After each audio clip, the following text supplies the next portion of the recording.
2 in the morning. That climb up the back of your throat. You sit up before you're even fully awake. This isn't the first time this month. You've blamed the spice, the wine, eating too late, your age. It was never the acid. It's the gate. Reflux, for most people, isn't a surplus of acid. It's a 1-inch door at the top of your stomach that's opening when it shouldn't. Here's what nobody tells you at the pharmacy counter. The acid itself isn't usually the problem. It's not extra. It's not stronger. The problem is where it ends up, and how often. The burn that climbs after dinner, the sour taste that wakes you, the cough that won't clear no matter what you take for it, the constant urge to clear your throat in meetings. You've tried the obvious fixes.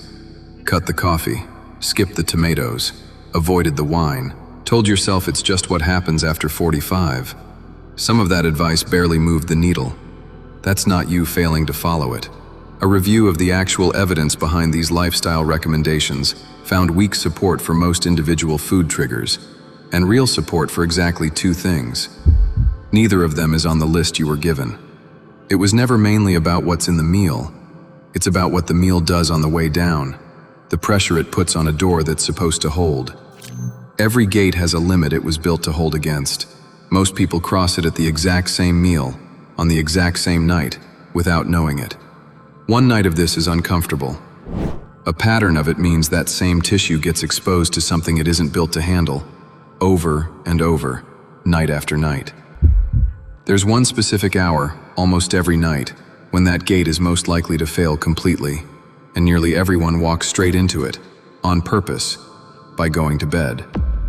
By the end of this, you'll know exactly how to avoid that hour, without changing what you eat. For decades, the entire model for treating this has been the same. Reduce the acid. Antacids, then a stronger class of drugs that shut acid production down almost completely. That model treats the symptom. It was never built to fix the gate itself. To be clear about what this is and isn't, those medications genuinely help millions of people, and they reduce real damage from acid that's already made it past the gate. What they don't do is retrain the valve. That's part of why symptoms so often come straight back the moment someone stops taking them. If a doctor has you on one of these, keep taking it. This video is not telling you to stop.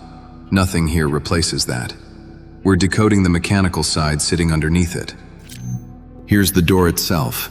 Where your esophagus meets your stomach, there's a ring of muscle roughly 1 inch long, held under constant tension, not a flap.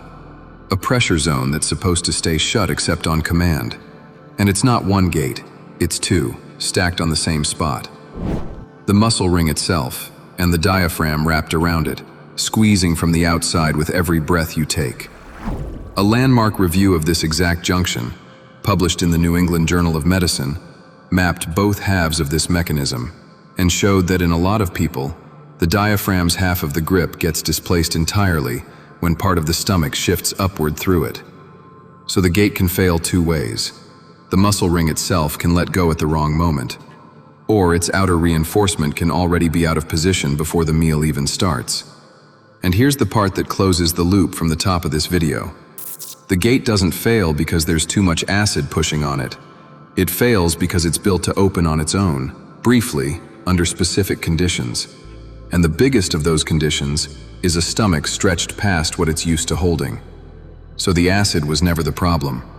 The problem is a door engineered to open sometimes, and a modern dinner asks it to open far more often than it was ever designed to. Long before anyone could see a sphincter, entire cultures built their day around one rule. Eat the largest meal in the middle of the day and keep the evening light. Agrarian households and monastic communities both ran on this same pattern.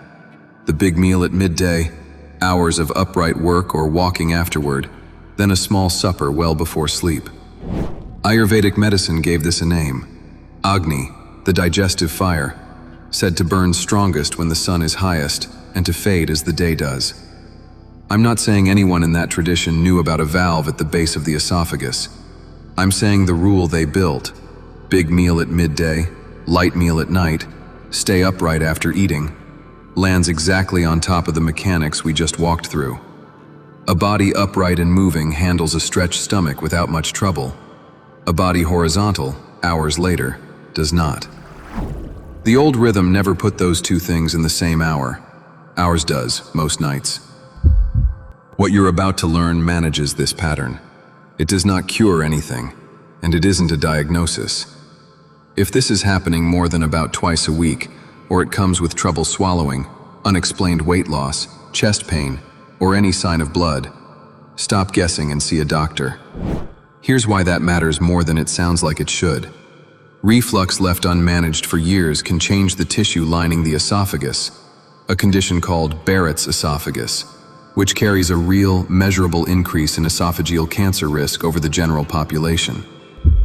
To keep that honest, even in people who already have that tissue change, the yearly odds of it progressing to cancer are low, well under 1% per year, according to the largest tracking study on this.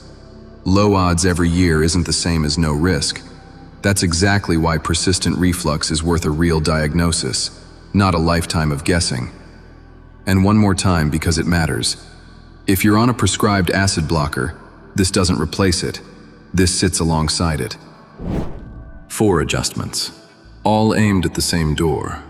None of them require changing a single ingredient you eat. First, shift the weight of your day. Move toward a larger meal at midday and a lighter one in the evening. This is the old rhythm, on purpose. Second, build a buffer. Give yourself real time between your last bite and lying down. Clinical guidance on this is consistent even where exact numbers vary. The longer that gap, the less pressure is left on the gate by the time you're horizontal. Third, this is the one that closes the loop on the pressure cooker. Stop eating it comfortable, not full. A stomach stretched past that point is exactly the condition that makes the gate let go on its own. Loosen your belt after a big meal instead of tightening your posture around it. And skip the forward bend, the dishes, the shoelaces, for a few minutes after eating. Fourth, stay upright.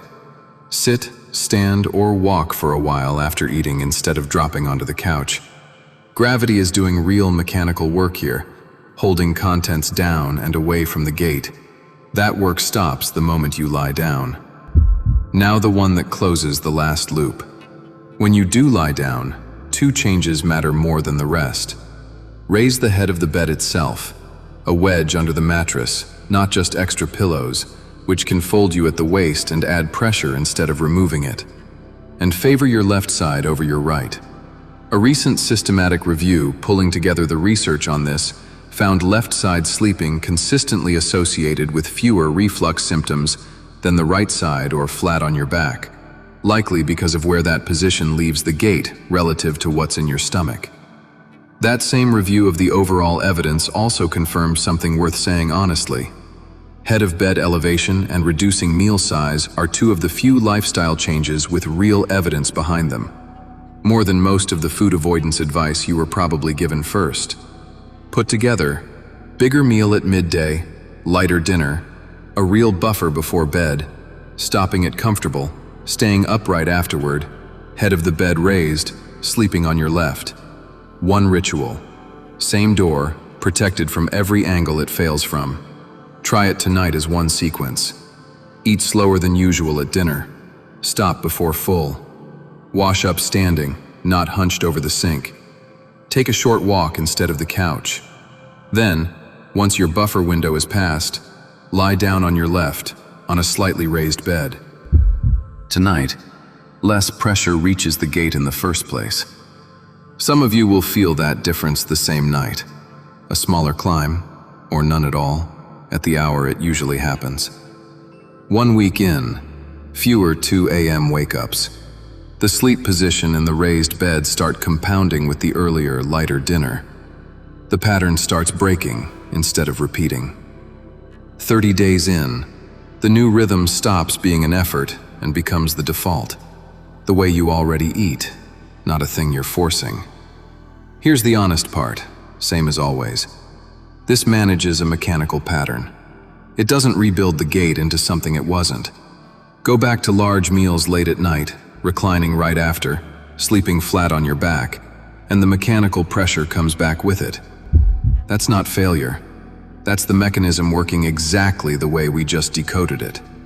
Comment your age and which side you currently fall asleep on, left or right. I'll tell you if it's working for your gait or against it. This channel finds the old maps and proves the ones that hold up. Tonight the map was timing and posture, agrarian rhythm, Ayurvedic Agni, and it held up against the mechanism underneath it. The gate explains why reflux happens. It doesn't explain what that acid was ever there to do in the first place, or what happens when there's too little of it instead of too much. That's a different investigation. Watch it next.